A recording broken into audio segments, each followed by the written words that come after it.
So I'm sitting in this circle with like two or three other teenage girls, and it's like a group therapy session, and they're going back and forth with like their very serious like topics, and I'm sitting there like I don't really I don't really want to be here. I don't really care. This doesn't help me.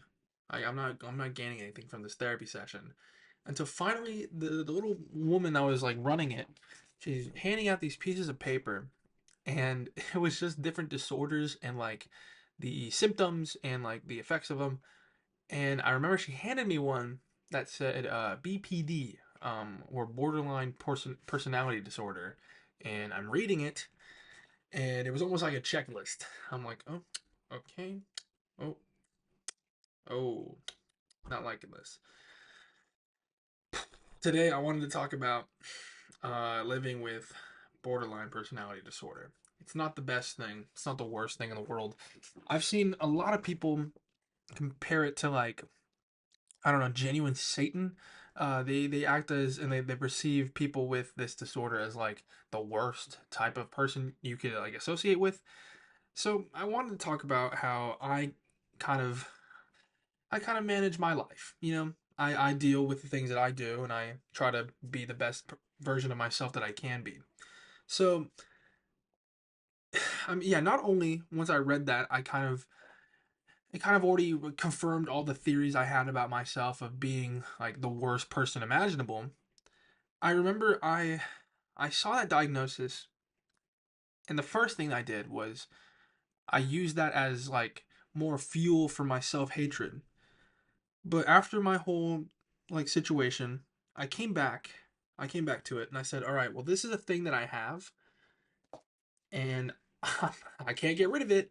So I'm going to lock in and not be what people expect someone with my condition to be. I'm like I'm gonna be the outlier. I'm gonna be a good person, and nothing is gonna stop me from being a good person. I'm not gonna let that hold me back. I I remember I used to look it up. You just like look up BPD symptoms or like BPP examples or whatever, and I remember it would always show up. It would be like um anecdotes of people who like dated um, people like me, people with borderline, and they'll go, these are the worst type of person. You never want to date them. You never want to get like in any kind of like relationship like a step further than just like baseline like acquaintances. Like you never want to associate with these people. They are this, they are that, they are awful. You're better off not knowing them. I remember I would just read these stories, and again at first I was like just using that to self confirm all the things I hated about myself. And then I started using them as like as fuel to be better.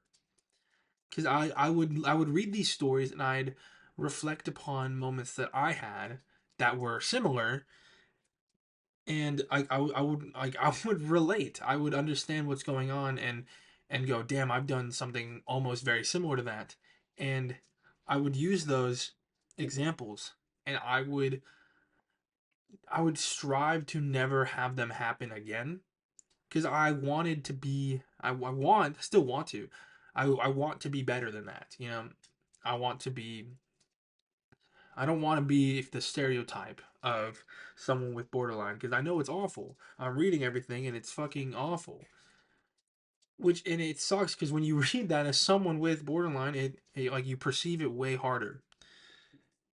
Another thing that's helped me is honestly the way I just kind of perceive a lot of things now, because I'm very much into like viewing the actions I do from a third person's perspective, so I can have like someone who doesn't have my bias. You know what I'm talking about? It's like I have a very I can very easily see an unbiased kind of viewpoint on things.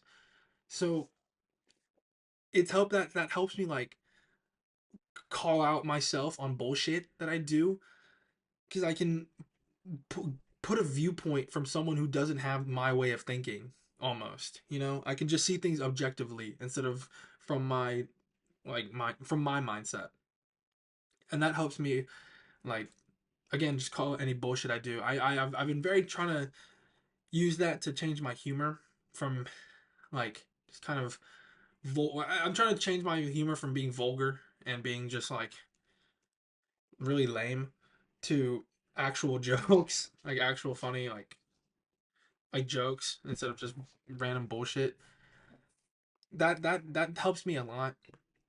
But one of the main things that really helps me manage having BPD is honestly just putting myself in a better headspace because I moved. I'm in a better. I don't want to say nicer, but I'm in a better place, um, physically and emotionally. I've given myself a lot of opportunities to prove myself that I'm like a good person, you know. And honestly, I strive like every day to do one thing to one person, like just one act of goodness a day.